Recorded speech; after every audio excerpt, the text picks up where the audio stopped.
Hi, everybody, and welcome to Wednesday's Live. This week, I wanted to take another view of Grand Vie in France there. This time, instead of Dior's garden, this is the port there. And I wanted to tackle the subject of organizing something which is kind of oh, hello, Art Domestique. I wanted to tackle how do you organize a subject where everything is sort of scattered around randomly, like pepperoni on a pizza. How can we organize this thing to give the same feeling, but create better space? As you can see, the boats are, probably for practical purposes, scattered at regular intervals so that they don't bang into each other. Here's a longer view from a different angle. This is the Bay of Mont Saint-Michel, and which is further down that way. And when the tide goes out, all these boats sink to the lower portions here. So you can see, again, it's just a lot of scatter. I do like the breakwater here. I want to use that. I want to bring that in. But this is too far down. It's too far off to the left. This is pushed out here. These are, is it about that? Is it about that? This is usable, that's usable, this and that grouping back there is usable, and that stairwell coming down there is very usable. Hi, Michael. Hi, Jan.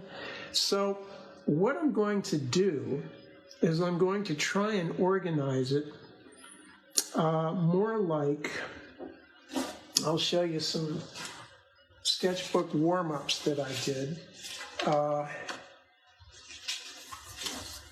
Here's one that's, I brought this a little further up in the picture, but it's still, I created a group here. I brought this in to check that horizontal action there. Hi, Kathy. Hi, Patty. That's one way. And then I also added this to break up, well, that's, okay, first the one way. Another way would be to really feature the boat down here, bring it up, and allow it to overlap. And I think that's a good strategy, because anytime we have overlap, we create a better sense of this is in front, that's in the middle, something else is in the back. Right now, we're not only do we have things randomly scattered, we have a band and a band and a band, and it tends to look like a flag, and that will tend towards flattening the space out. Think like a checkerboard, or looking at a pizza from the top. So I'm going to put in a sky towards the top. And let's see, here's another version that I like to have this sky sort of breaking that band up and moving things towards here. This is pointing us back into the picture. That's connecting with the cloud and cutting across the breakwater. This grouping, the point here leads us to this grouping, which brings us up the stairs and back. And it's, I feel, a better composition. Anytime you can avoid splattering things around, just randomly, you can create a better eye path, you can create a better composition. So we'll start in with the draw on that. The first thing I'm going to want to do, the sky I'm going to borrow from here, which is the same area a little bit further south. And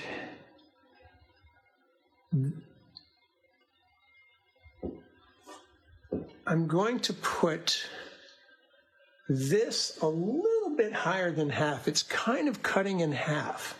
So how about, lightly at first.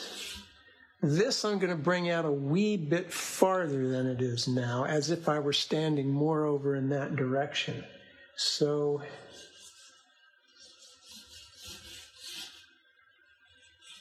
and it comes a bit below.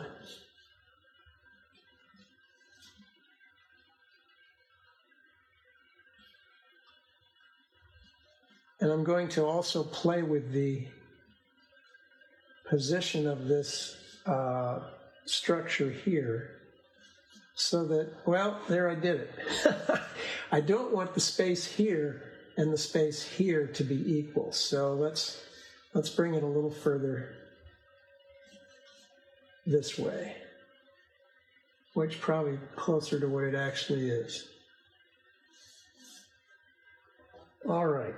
And as always, when I draw, once I get the good line in, I take the wrong line out so that I don't actually accidentally redraw it in the same place. Some of the headland over there visible behind. This will all become, I'm going to draw this a little darker. There's a structure of some sort over here. I don't know what it is, but I like the way it cuts up into the sky there. And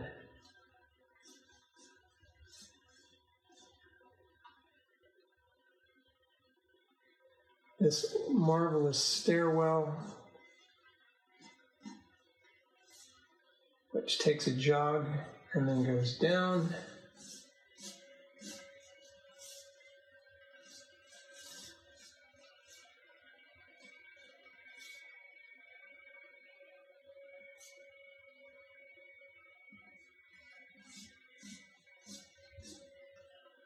Hi, Lisa. Bit of the shore which is coming out. We're going to leave some skips for the tiny little buildings there, or if we lose them, we'll recover them with some gouache maybe. This has to be pretty level too. Where do I want this grouping of boats? There's a boat that appears to be... Now, can you see that simple shape that I drew? Hi, car. That boat actually does look like that. It's some sort of...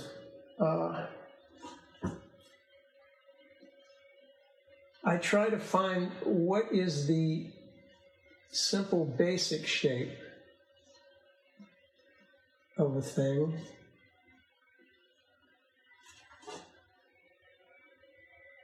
And bump it in there like that. Boats tend to be, unless you're looking at them at a weird angle, pretty much rectangles with cut off bits. And there's some sort of crane, but that's going to happen later. There's another thing here, and in front of that, I'm going to put maybe this one, which is tilting that way. Put another boat in here. Rectangles, squares. See how that's basically a rectangle with a triangle under it.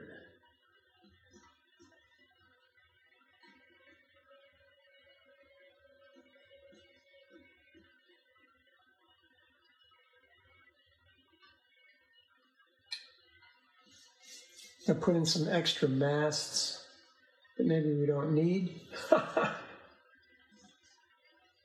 There's a spit of land coming out there. Now for our main player,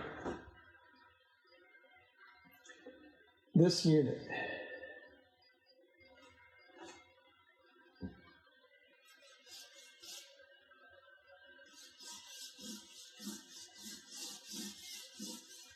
Start with the simple shape.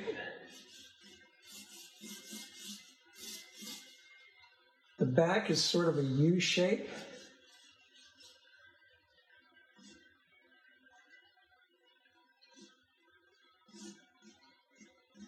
I'm very fond of boats and harbors and water in general. I don't get to do them perhaps as often as I would like. The last place I lived before I moved here was Annapolis, so I was very fond.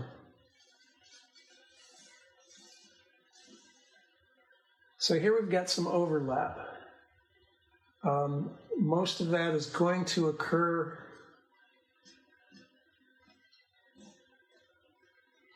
I'm not going to try to paint around that. I'm going to attempt to put it in strongly with gouache, which I'm not against using.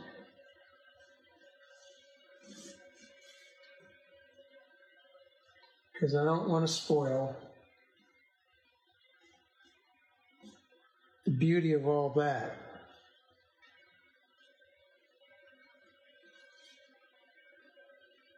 Now there's these little balls all over the place. There's a bag on the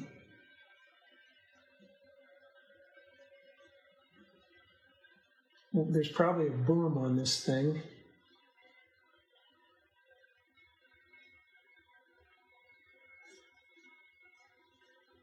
That comes out that way.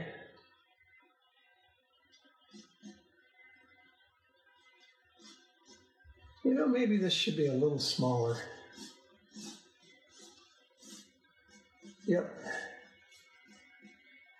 These balls, they're like lengths of chain that connect to those and they go out over there. And that's what they anchor against.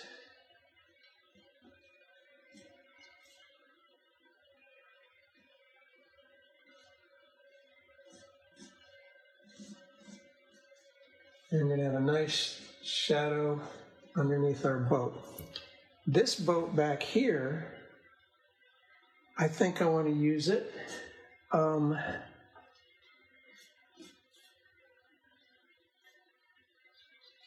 to put another one in here, tilting this back towards that. So I'm just, a simple way to create a boat is make that U shape, or upside down, D laying on its face, and pull a mast out of it. It's surprising what you can create that looks nautical just with simple geometric shapes, rectangles.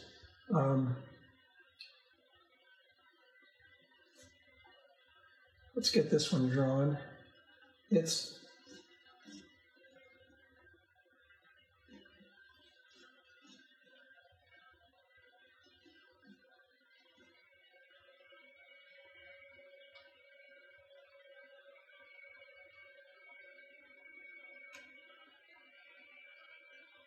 And there's some kind of, it appears to be like a harbor patrol type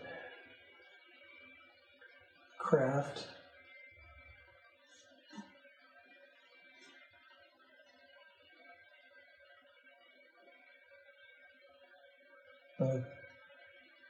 Stuff. Now all that gets painted with white gouache because we don't want to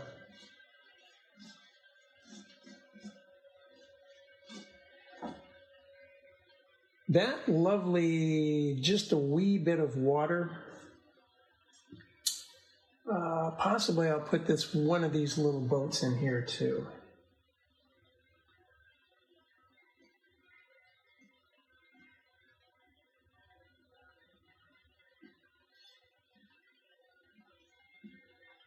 I like the lavender blue reflection of the sky in that. Hello, Eileen.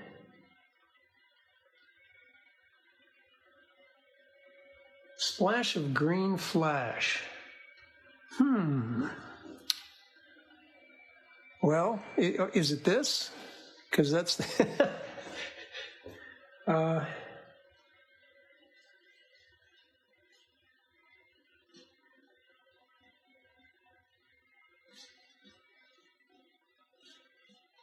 and the cloud I'm going to make happen.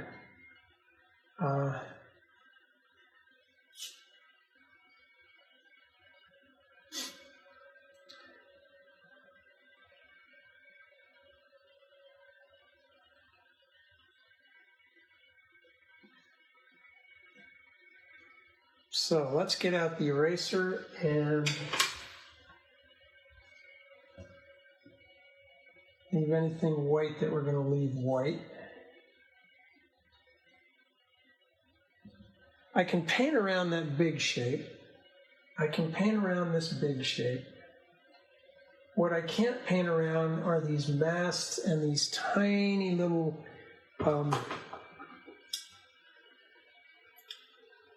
things like that. So, yes, I'm just about to explain my palette colors because I am changing them, or I'm going to work towards changing them.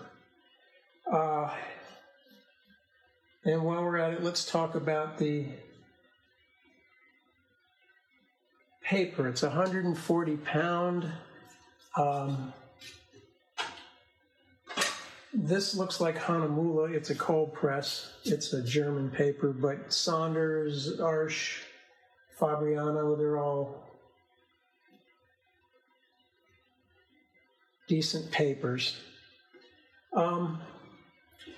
As some of you know, I'm radically fond of cobalt turquoise and cerulean blue and cobalt blue, all cobalt colors. And I heard a piece on the radio this morning about the mining and acquisition of cobalt, primarily in the Congo, and the terrible, terrible way in which they don't pay the people and the horrible working conditions which they're under. So I am going to begin phasing out cobalt colors on my palette, use up what I have, and I'm going to substitute ultramarine and viridian. So going across the palette here, the two jaune brilliants, earth colors, yellow ochre, I'm going to use that a lot. Raw umber, I use that a lot. Burn umber, I use that a lot.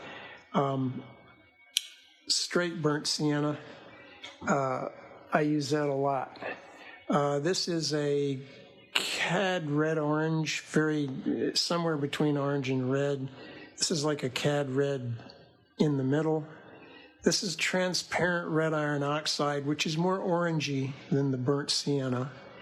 This is quinacridone rose, which is a alizarin crimson substitute for my purpley reds. This is ultramarine blue, Prussian blue, viridian, and the Holbein lavender, which is very useful for things like that. The other thing about cobalt is it's used in batteries. So going forward, cobalt pigments are going to get even more and more expensive because we're going to be competing with Tesla and Apple and everybody that makes, Samsung and whoever's making batteries. Apparently they put it in batteries to do something called, basically they put it in with the lithium to keep the heat during the recharging from going astray, kind of regulates it and keeps the battery from catching fire. So it's terrible the way the things I heard about what they do to the people there, their working conditions and what they pay them. What they pay them there, a person would have to work basically 2 weeks to afford a tube of cobalt turquoise. All right, enough of that. So how am I going to switch this out? That means I'm going to have to make my equivalent of ceruleans. I'm going to have to make my equivalent of cobalt turquoise. So I've tried some combinations which I think will get me in the ballpark. So here's ultramarine and phthalo green. You can see that gets us to this types of colors. There's a lot of paths to this. Here's phthalo blue and viridian. Again, it'll certainly get us in the ballpark. And Prussian and viridian for when you need the deeper, maybe sonorous tones of those kinds of things. And then I think the one I'm probably going to use the most would be ultramarine and viridian. They're both granulating colors, and I like granulation. So that's what we're going to work with. So the plan, the sky, we need that sky coming down over here. Then we're going to go to the water. Maybe some of the land there, the sand that's starting to show up. We're going to switch our colors as we go. We're going to try to paint around some of these whites, which is another reason for clumping them rather than having them just randomly arranged. This gives you an easier, bigger shape to paint around. Then I'm going to get into some umbers and browns, and we're going to create that, and those are going to be the lighter, wetter colors that we go into first. So that sky, I'm going to go back to this to get a look at it. Biggish brush, a mop. I usually start in with mops. So I'm going to need some ultramarine.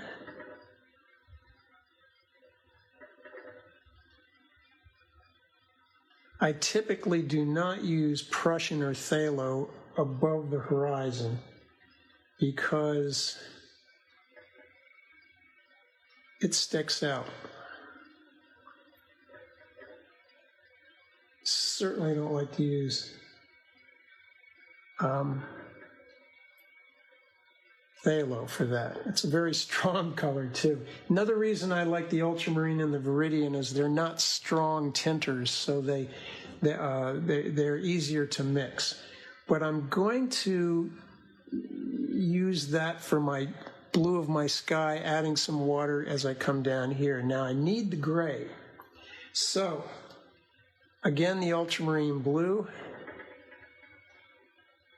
and this needs to be darker. These are runny mixes, meaning I'm going to get a light to a light medium value, and into that I'm going to put a little bit of the alizarin substitute,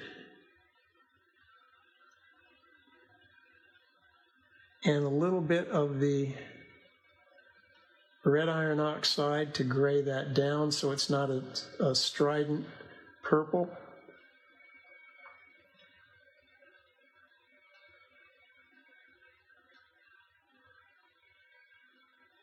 Yeah, that looks more like it. Has to be darker than the sky too. So then I am going to be adding a little bit of water as I get down to these lighter areas, and I might even, hi Jackie, I might even pop in some warmer color or something.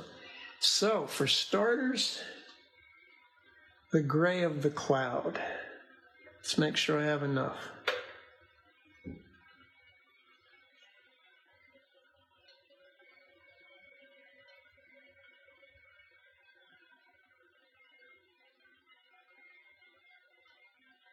Lighten that up with a little bit of water down here. Let it run in. Doesn't matter if the land is darker.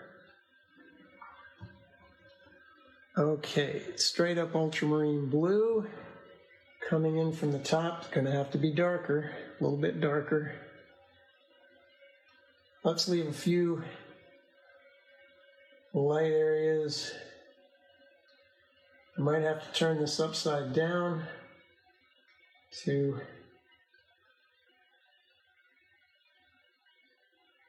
okay, I'm going to rinse that and come up with some water to go to the lighter tones. Merge that with that. This is darker, I don't have to worry about that. So is this.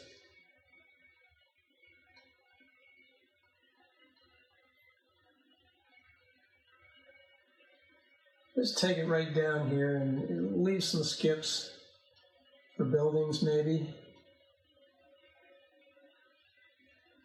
I think I'll turn it upside down to make the blue darker at the top.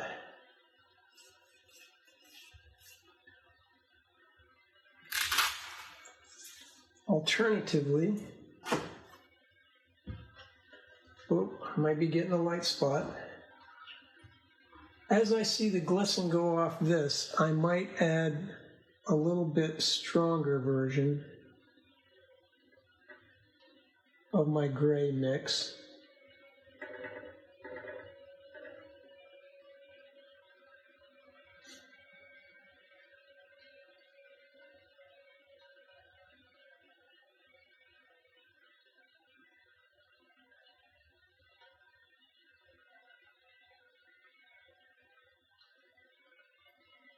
But I don't want to make too much happen down there. Well, let's see. Maybe we could blot by rinsing this brush very well, squeezing the water out of it. And I'm going to try to, soften that shape and make it more cloud-like. This one too. Soften the edge of that. It was a little too geometric to my eye. Same with this guy. Same with that. Yep, that's better. Let's put one up here.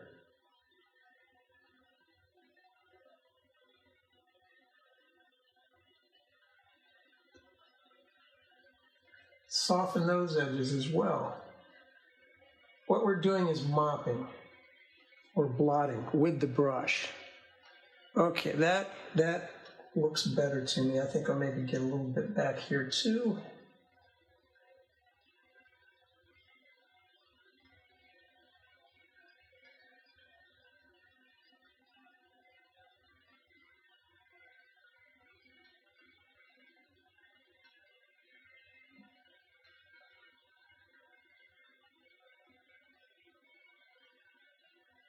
Okay, don't fool with it too much.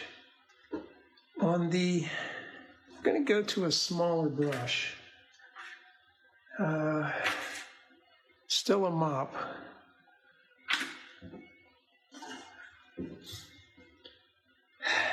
Yellow ochre, maybe a little bit of the red iron oxide or the burnt sienna. I want to, my beach here, and I don't mind if I get into the breakwater because it's darker and it's sort of that tone as well. Now, for my, I'm going to call it, instead of cobalt turquoise, I'm going to call it phobalt turquoise. Ultramarine, maybe a little bit of Prussian. Yeah, let's go with Prussian.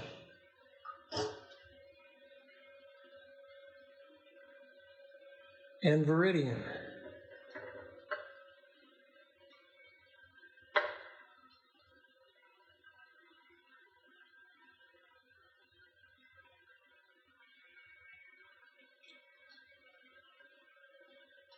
A little more Viridian. Okay, rinse that. Now I also have to have ready to go a big bluish brownish mix because I'm going to go from the, I'm going to use the burnt umber and the raw umber and the ultramarine blue to get that wet mud sand color.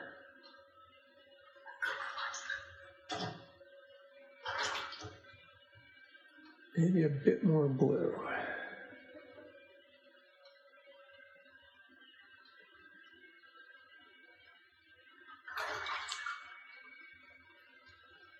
All right, here we go.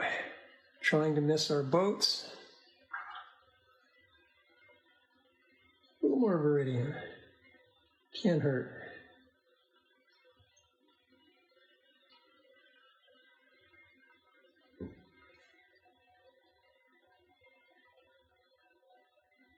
Well, I don't want to get into my breakwater. Didn't mean to at any rate. Now I'm going to add Prussian as I go down, or ultramarine. Note I've got a bead going there. Let's switch right to the blues. Try to miss the top of that boat.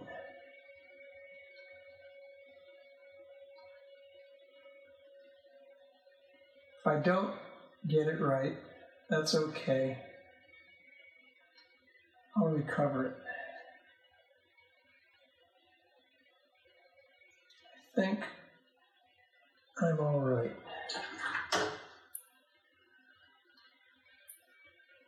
Well, now I have to switch to, I'm going to pick up some of this bead. I squeeze the brush out. And I'm going to go back to the yellow ochre here, and I'm going to touch right under that. And then I'm going to touch under that with some lavender.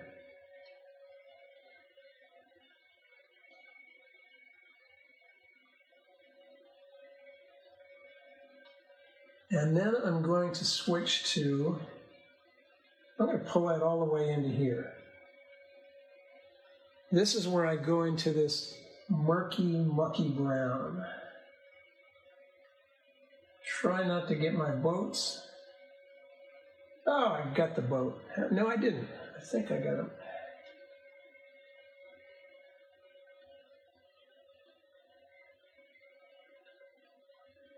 Leave a bead as you go. Be mindful of where you have to be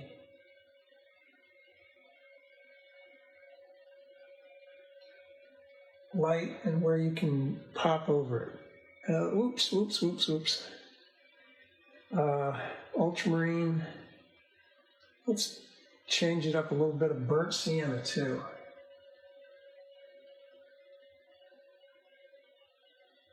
And get this down fast. Keep a bead going. Look for your stop points. Narrow areas where you can leave the bead hanging.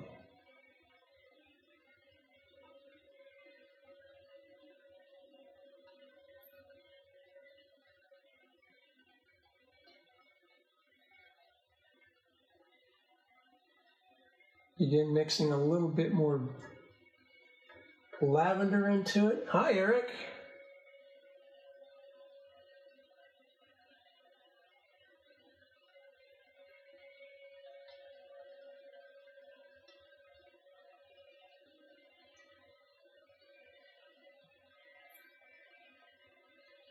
Try to leave those a little light.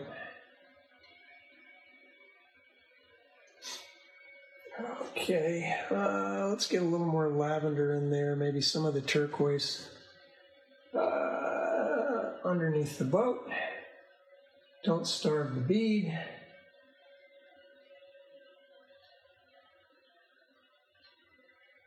It is, after all, mud.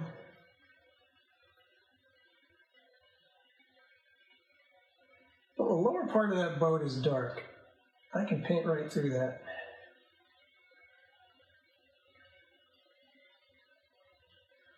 Let's get some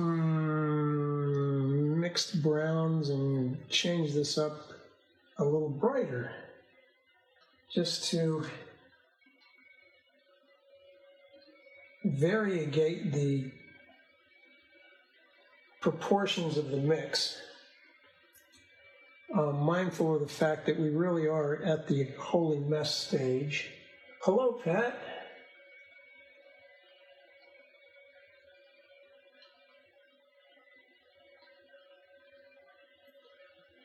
Possibly those little skips can be made into something. If not, we can change them to something else.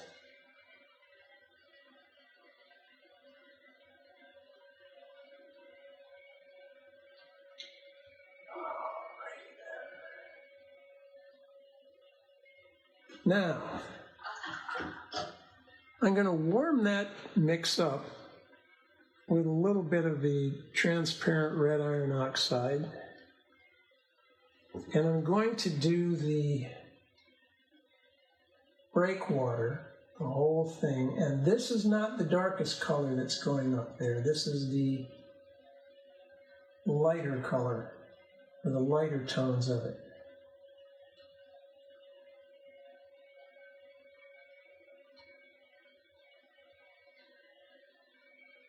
There will be a darker version of these sorts of, oops, don't find that, John. Watch your boats.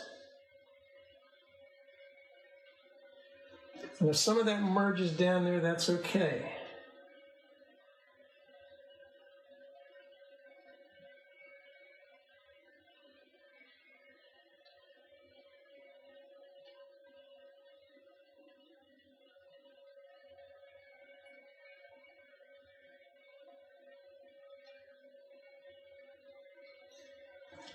Now, holy mess stage. It's when the darks go in, that's when it starts to look like what it is.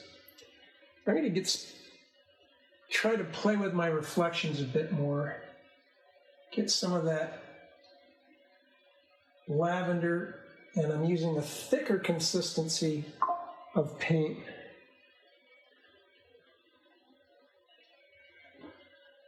And take that out to there. You notice it sort of pushes some of the paint I just put down out of the way. And I'm trying to get the look of areas where there's still some wetness reflecting the sky. Thick. It's gonna. See, notice I'm getting in there slow-moving paint. It's right out of the almost the consistency of the.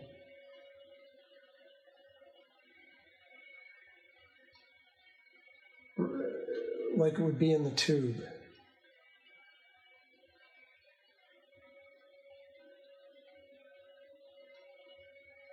Okay, this.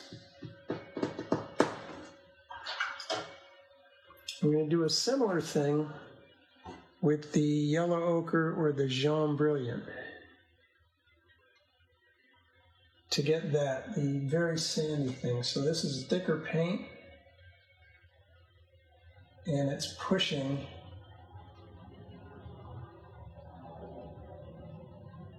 the previous color out of the way because there's still water on the surface. That's why that happens like that. Let's even do some of that over here.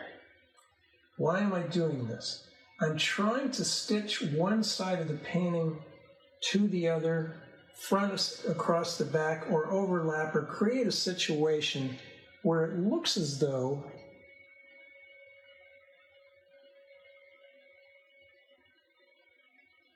the thing in front overlaps the thing in back. Bit of jaune brilliant, or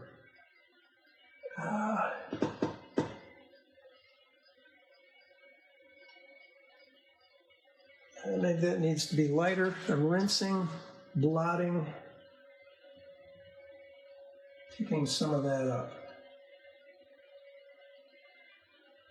Now, at this stage, we need to dry things. So to spare your ears, I'm going to mute it.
Okay, now we're going to begin putting in our darker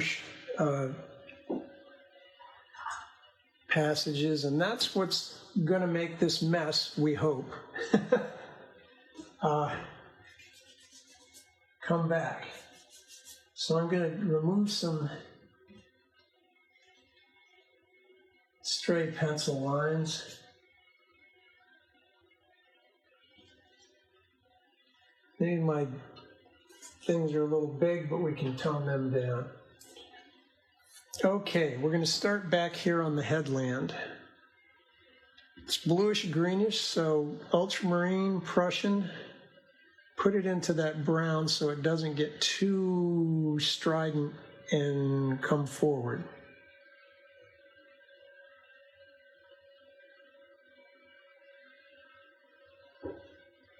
Do a test.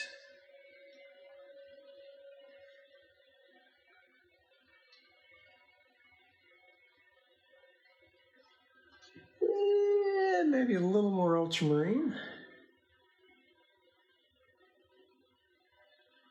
We don't want to keep it the same all the way across anyway. I'm leaving a bit of a bead, leaving little skips to hopefully indicate buildings.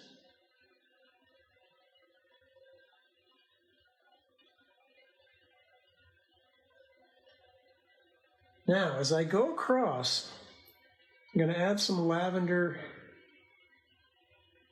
to lighten it and change the hue so that that's going to appear to be, we hope, further away. No, maybe even more than that.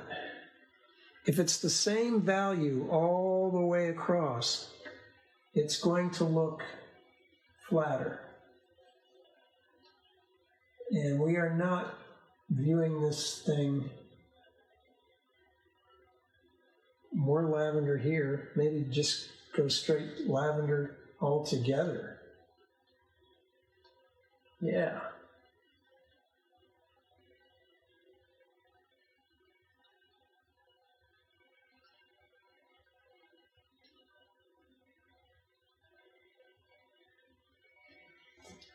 I'm going to work some of that into this even.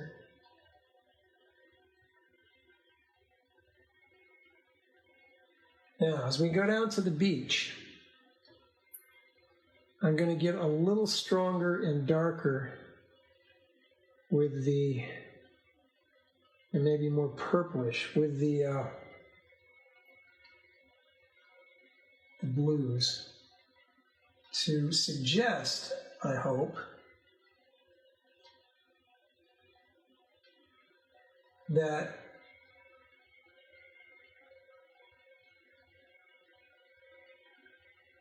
these trees or these areas, or there's a little more shade, and it's more light is hitting further back.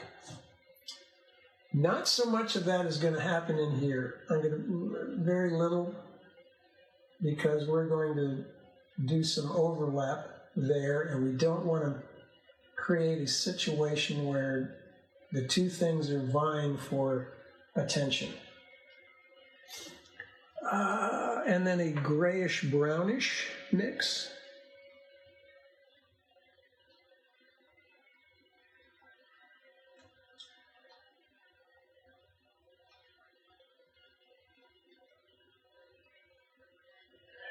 Right underneath the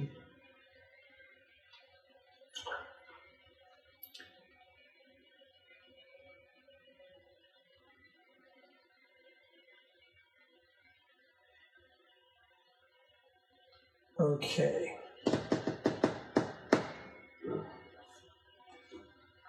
The breakwater. I think I'm going to keep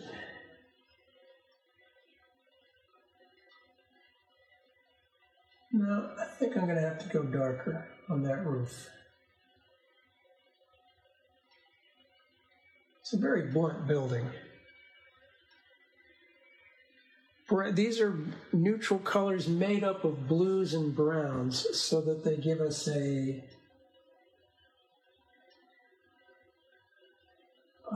natural kind of stone or that kind of thing. Now, as I get down here, I'm going to get darker with it. So this is going to be much slower moving paint. Not runny like with our initial washes. So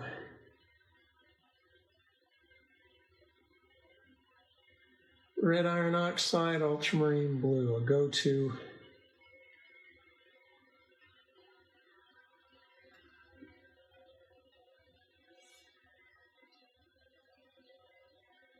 Touch a bit of that in there.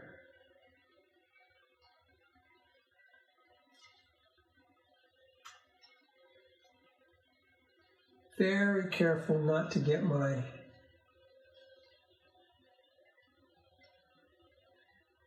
stairwell. Now, as I go across, I'm going to break that line up, and I'm going to touch in here and there with a little bit of straight brown and let what is above it bleed into it. And then do the same with the blues as well.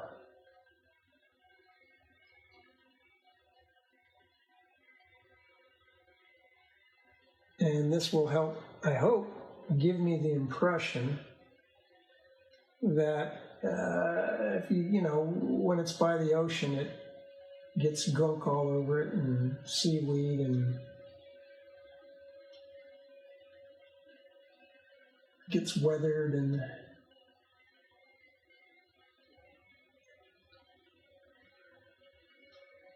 to really get blue.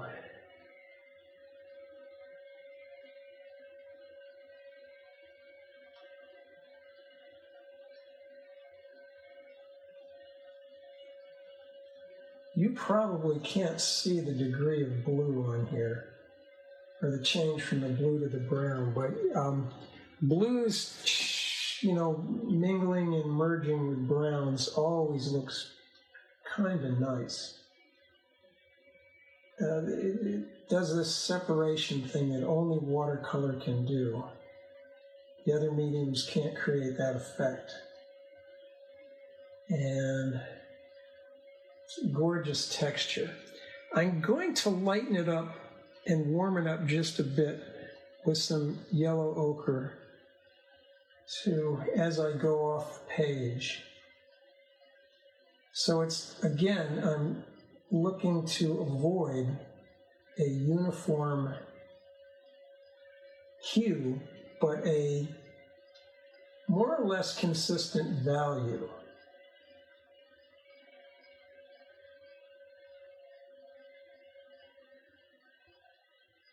Now then I've got the building up there.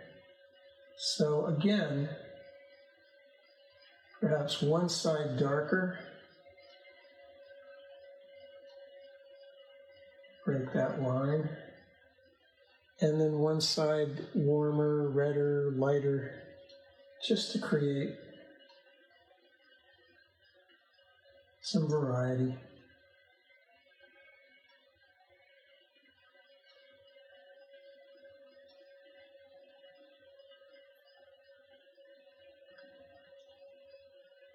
So a little bit of dark out here, and I like the way it leads the eye towards that, and this leads the eye back. Oh, thank you, Michael. Yeah, broken color in any medium. I mean, in oils or acrylics or something, you pretty much have to do it physically with the brush.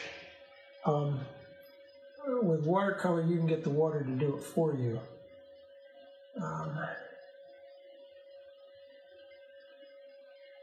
Some of the action here, but there's some reds in there, and I don't want to lose those. I'm going to add verticals, and now there's not a thing there like that, but I don't like something that comes boom, boom. I like it to transition nicely somehow. Let's put a door there or something, who knows. All right, also under these boats, I'm going to have, with more blue,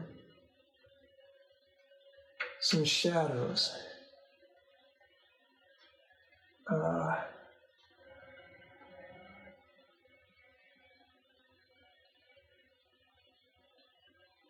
And there's these marker buoys.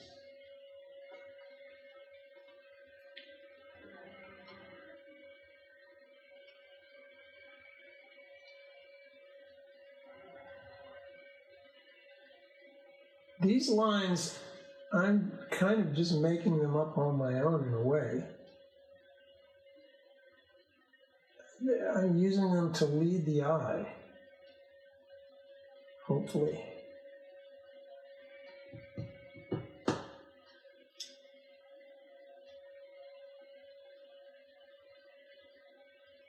In a direction that I want your eye to go. So, as we come down here, I'm going inside, I'm going to get a lot of ultramarine, some of this alizarin, or alizarin substitute, and I'm getting a rip-roaring purple there almost, so let's dull it a bit with some burnt sienna. I'm going to do the inside back of this craft. I'm going to leave some skips and to indicate nautical junk.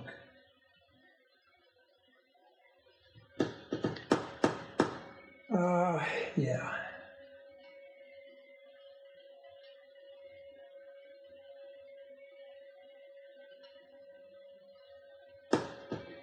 Paler blue could be just ultramarine and water and whatever palette gunk you have available to keep it from being too vibrant and strident. Yeah, isn't it great, Patty? I mean, it's just, that's now this is the back side of this boat. So I want to show you one of my favorite UK painters. His name is Ray Balkwill. And fun thing is, so he lives and paints literally in a straight line across the English Channel in that direction. That's what we're looking at here. Grand Vie is on the cusp of the Atlantic and where the Atlantic meets the English Channel. So let's look at some Ray. And just look at the way he does things with boats. He goes out and paints. Hello, Asya. He goes out and paints when the tide goes out, he drags unbelievable amounts of equipment out there, sets it all up, little tables and things, huge pieces of paper on a floppy piece of plywood with the wind blowing. I don't know how he does it. But he combines watercolor, gouache, pastel, ink,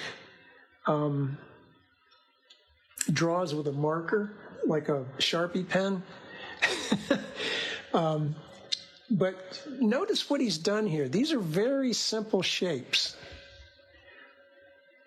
And he finds the illuminated side and the shadow side, which I'm trying to do now. Illuminated side, shadow side. Anybody can draw that. Triangles. D shapes. Straight lines, diagonal lines. And he just suggests so much detail in the boats. Look at this one. Beautiful, beautiful, beautiful.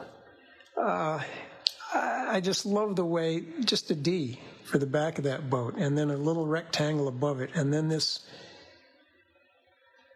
fat comma shape or something for the hull of the boat, and then these are very abstract shapes that we're working with.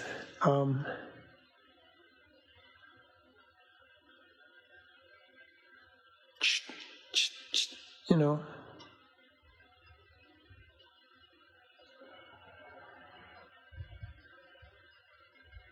so let's get, I was going to have a little boat down here. I need to let that dry while I'm working on that. I do need to make a blue-green gray for some of this.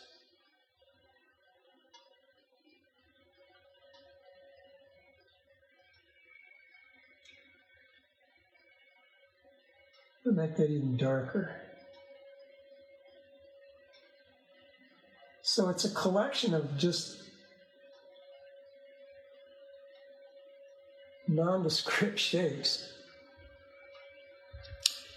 How about, let's see, this one over here.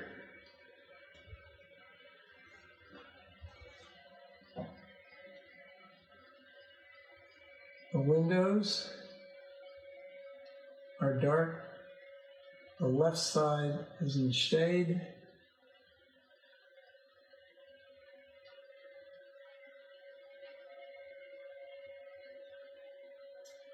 Till we get to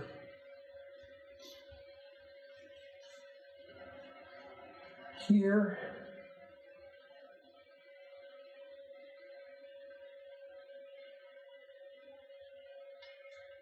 And then I'm going to get some of this warmer ochre. So this sort of turns the corner, because the boat is almost catching the light.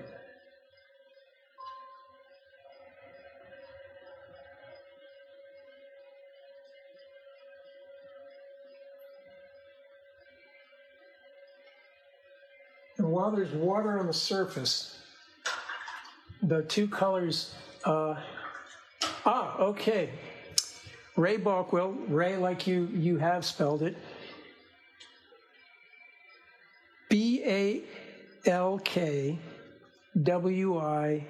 Balkwill.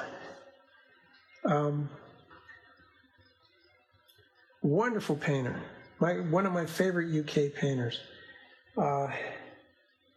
Okay, now, there'll be some darks coming in here a little later.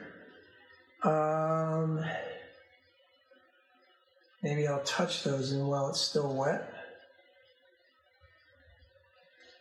Where about, oh, I need that color on here too. Back there. Let's go to this boat. I was going to put that one in, but that's going to have to come in a minute.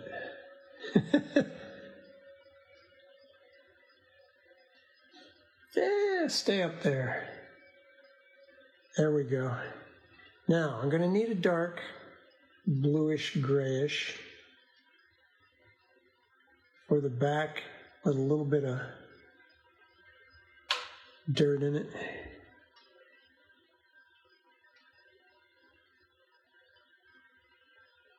Now let's put some lavender in there too.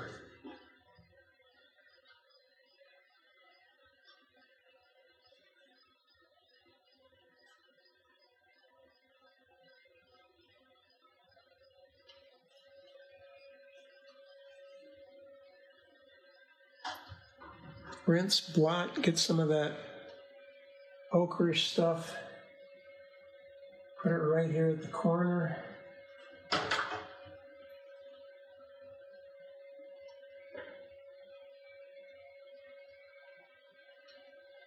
To make that corner come forward,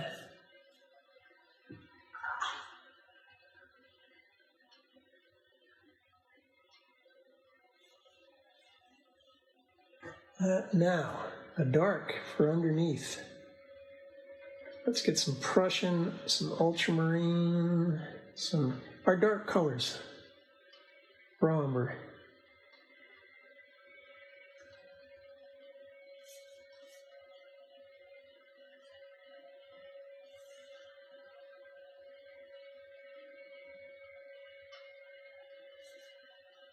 Now again, like just as I did here, I want to keep the value kind of constant, but change the hue. So Prussian brown to a Prussian color. And I'm going to go back to the browns, just miscellaneous browns. Maybe even some green. There will be a shadow under this thing. And to the left side, the light is coming in from the right. I need to do that on this boat as well.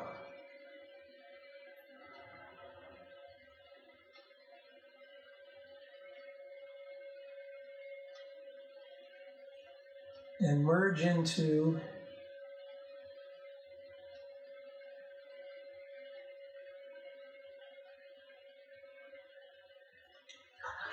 the surrounding water. So let's get some, or the surrounding mud. Let's get some lavender. Let's get some burnt umber.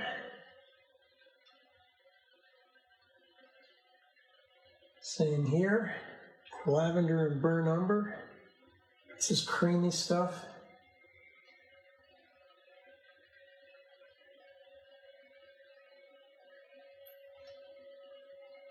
Some of that odd olive.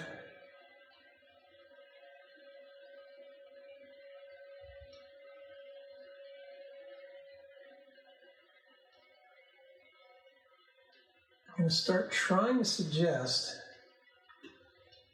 the seaweedy, junky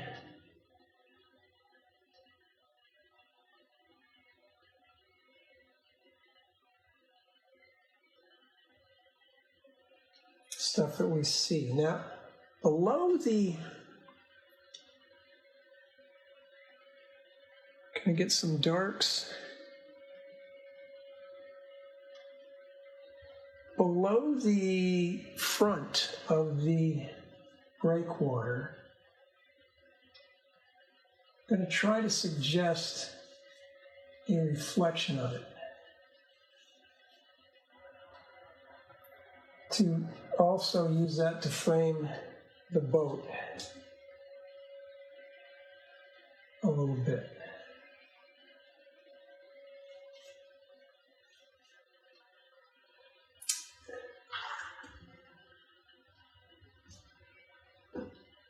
Oh yes, Asya, machines, they're man-made, so they tend to be man-made geometric shapes.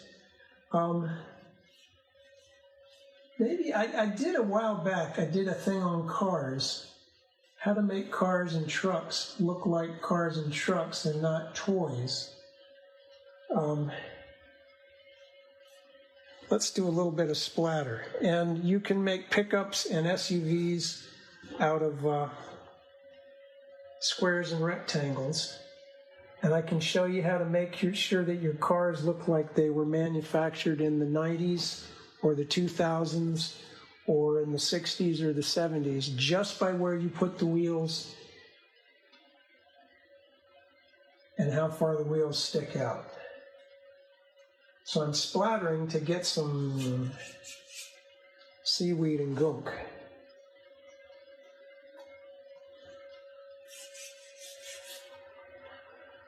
All right, let's start. You know, I don't think I want another boat. So what do I want? Little details, the connery, which is the French word for BS. So now I need a really small brush with a point. The nylon that doesn't hold much paint. Get some reds.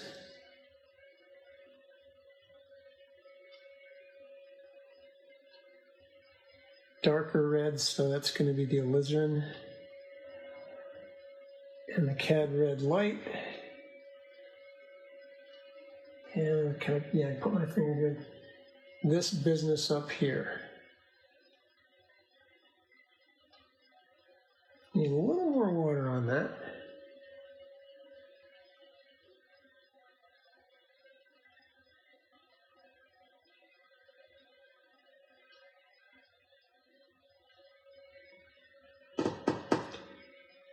Further way a thing is, the less detailed I want to be, the less specific I want to be. Let's do some business in here. There's a little spot of orange showing back here.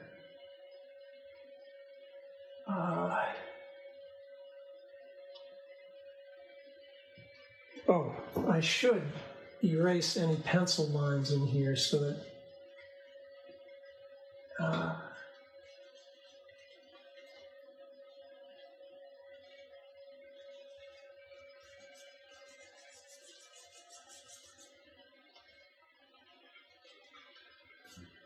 now, that's that.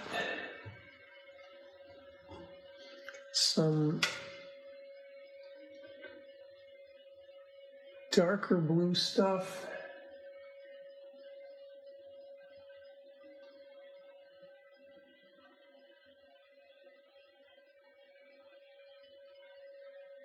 Some raw umber, Prussian blue to make a very dark, well, either of the blues to make a dark. Some of these boats have dark interiors, or one side is darker.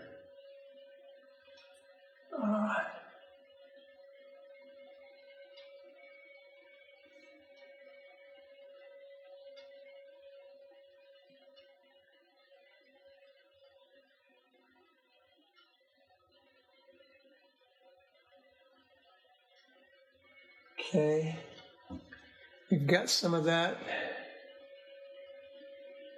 in this boat here. There's a some kind of framework with some sort of apparatus here.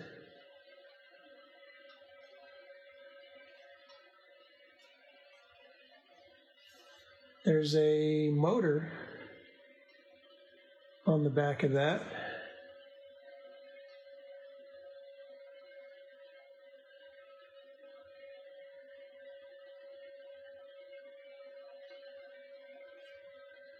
And part of me is very curious where the rudder is on this thing.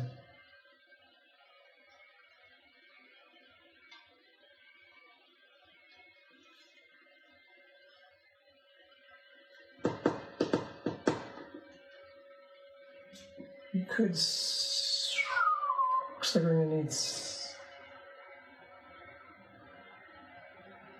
there.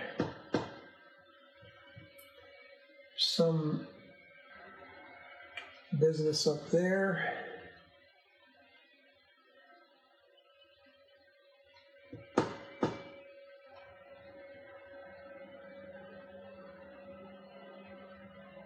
Browner mix of that, some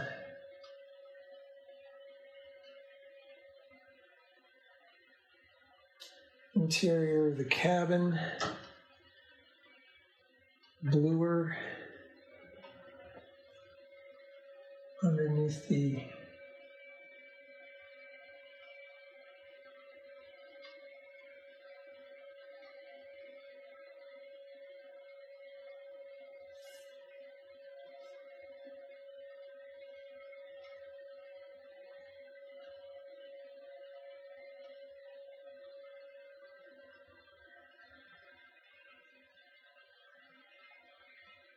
okay, now,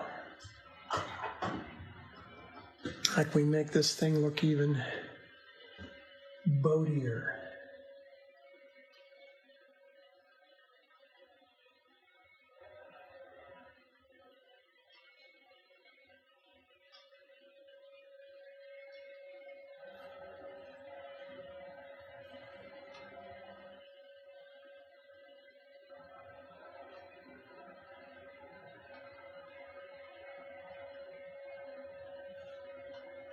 How about, oh, I need to erase that stuff in there, don't I? Can't do it yet.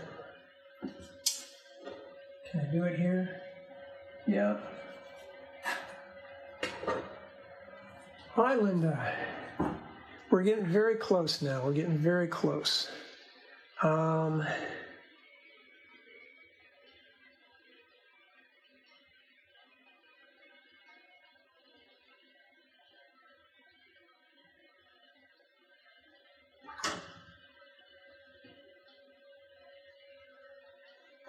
Okay, I'm going to start getting out the white.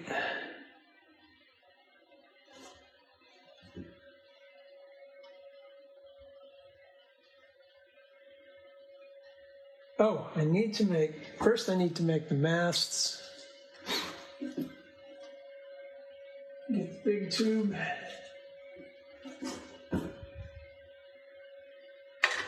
Dip right in. I'm going to work left to right because I'm right-handed.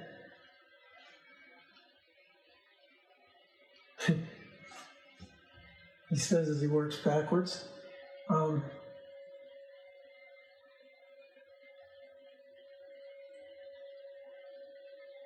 This is that Harbor Patrol boat or whatever it is.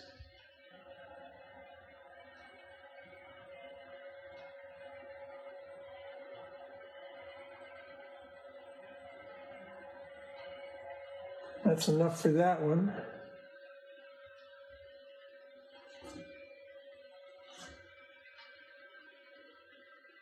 Really loading that up.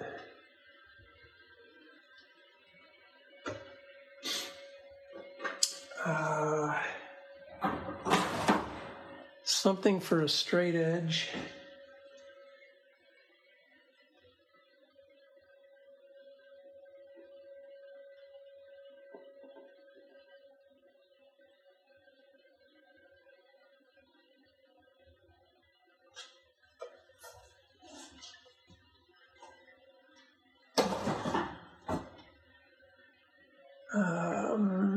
Let's see.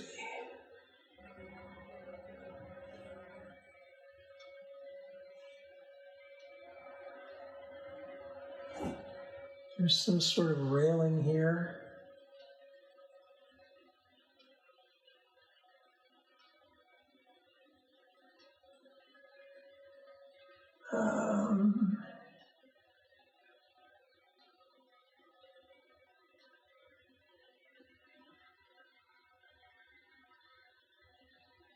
Let's go back here and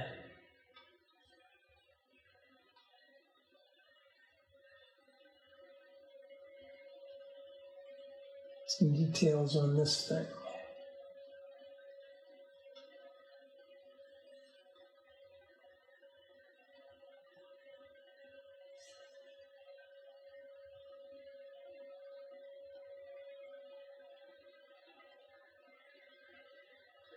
Now I'm going to do light over dark and dark over light, meaning for the rest of the mask where it goes over a light area, I'm going to switch out to a dark color there. Let's put some people on the, how about a guy coming down the steps? Probably have to do him in. Let's put a guy out here.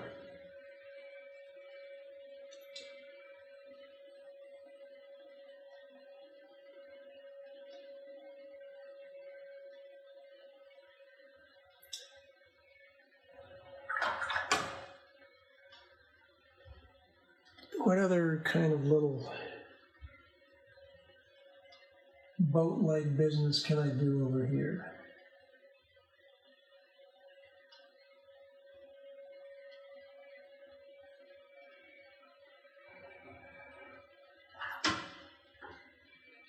Light over dark, dark over light.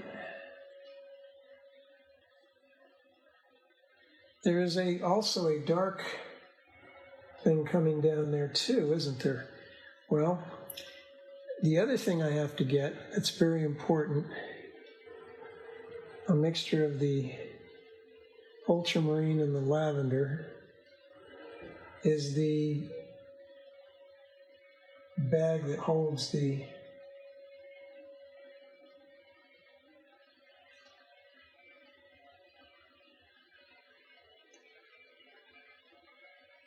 sails on there.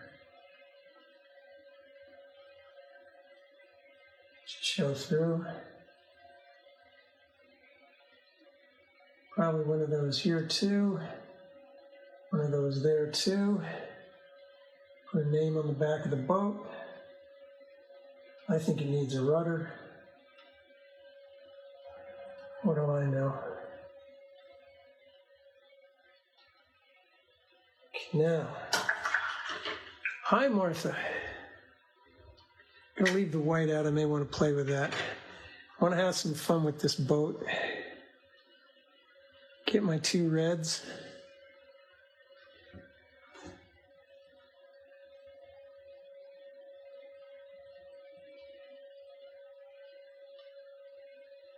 Really pull that thing forward.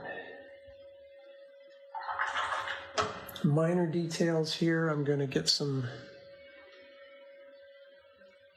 pale lavender to shade these things.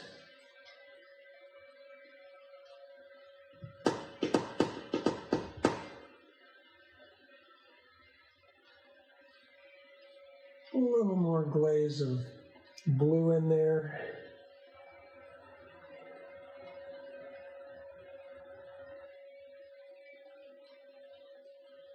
Put a name on that too. Let's get some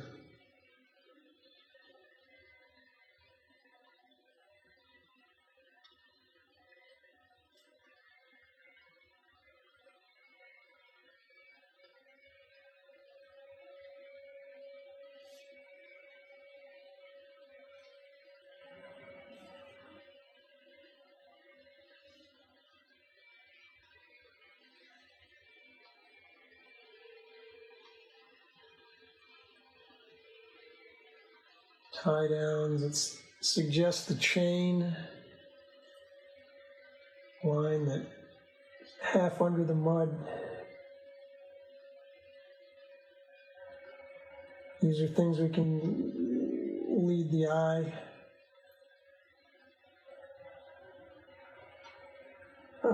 Where else can we go? Oh, I think maybe a little more red. Back here.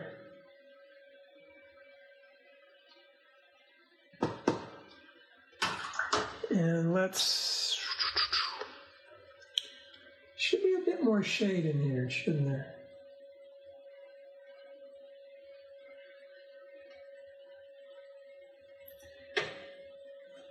Some dark accents.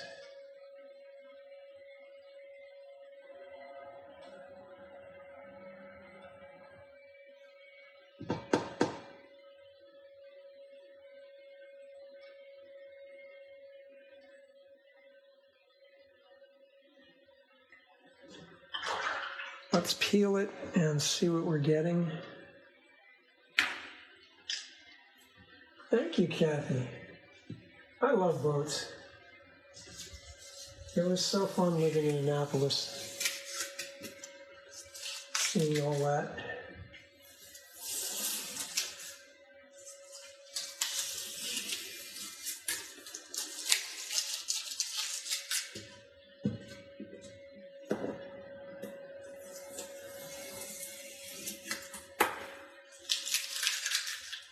Okay, I think I still need I'm going to get this funny little rigger brush here.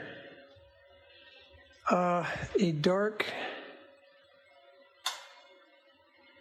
brownish blue. I can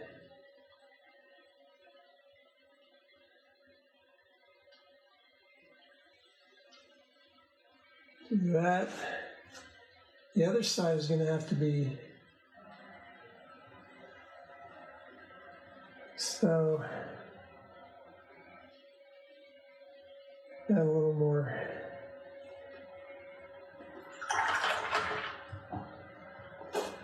I want to put some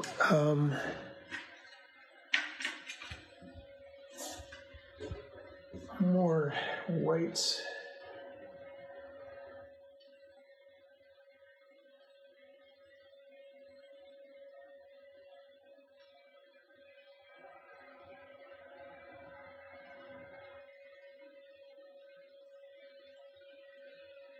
Okay. And splatter. Oh, we need some birds.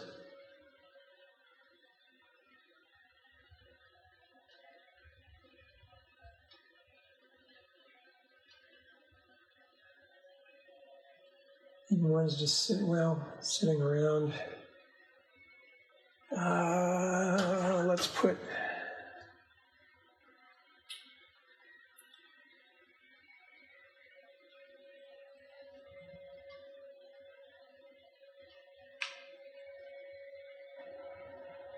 okay.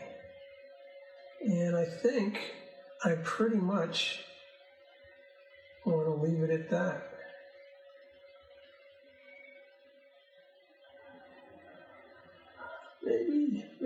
Maybe.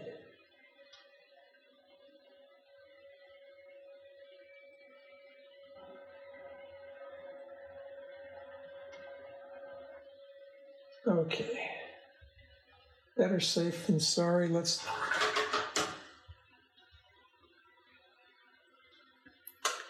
He says as he finds other junk to make.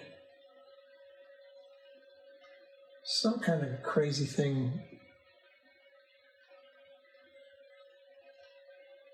I don't know what that is.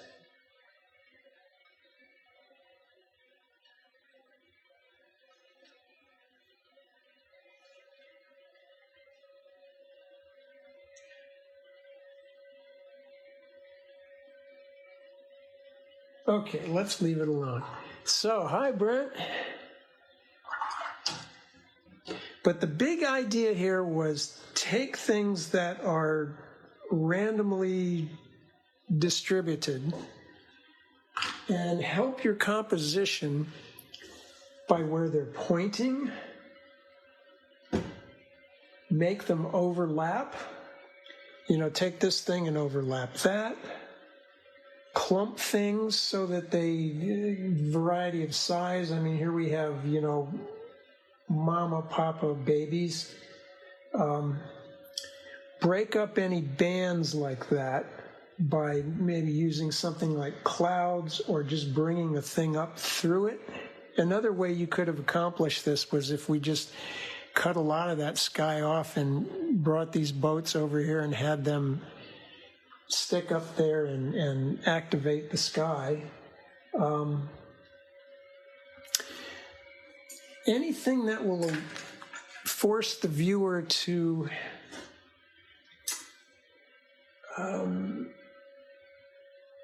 concede that one thing is in front of another will always help you out. And then with the sky land situation, look for those three planes.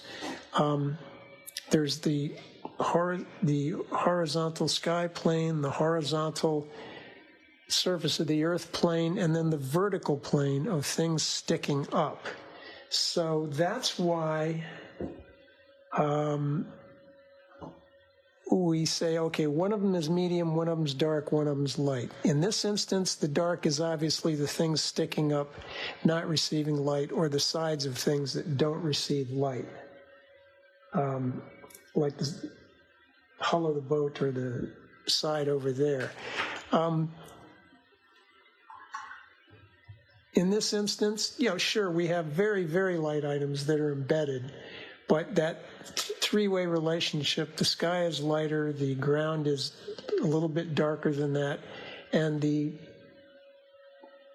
vertical aspects coming out of the land, trees, buildings, things like that, are very, very, when I squint, this tends to drop in with the darks more so than the sky does. So, only thing I'm going to add is on the back side of the mast, it's a little darker, just to add that. And maybe I will also glaze this a little darker, so it disappears over there. And I might glaze this a little darker too. Yep, that was better. And I think, shoot, I think I even need to glaze that a little darker. Okay, that's that. So, overlap. Oh, thank you, Pat. Yeah, and the thing is, when I was walking around on that pier, you know, I really couldn't get, you know, I couldn't get down there was the thing. So I couldn't really get the angle on these that I wanted. So I took, you know, a variety of shots from where I could get them, and didn't have boots. And you can stitch them together. Just be mindful of, if I were closer to this, what would its scale be like? So these are significantly larger now because I'm pretending that I actually was able to get down here and look at that. So thank you all for tuning in. I hope you enjoyed that. Tune in next week and we'll probably have another fun thing to paint away on. And by all means, if you have things that you're thinking about, like Asia mentioned vehicles and, you know, machinery, anything that you think you'd like to see dealt with, shoot me a line and I'll see if I can come up with something that will help us out with that. So thanks again for tuning in. Everybody stay safe, stay sane, and bye-bye.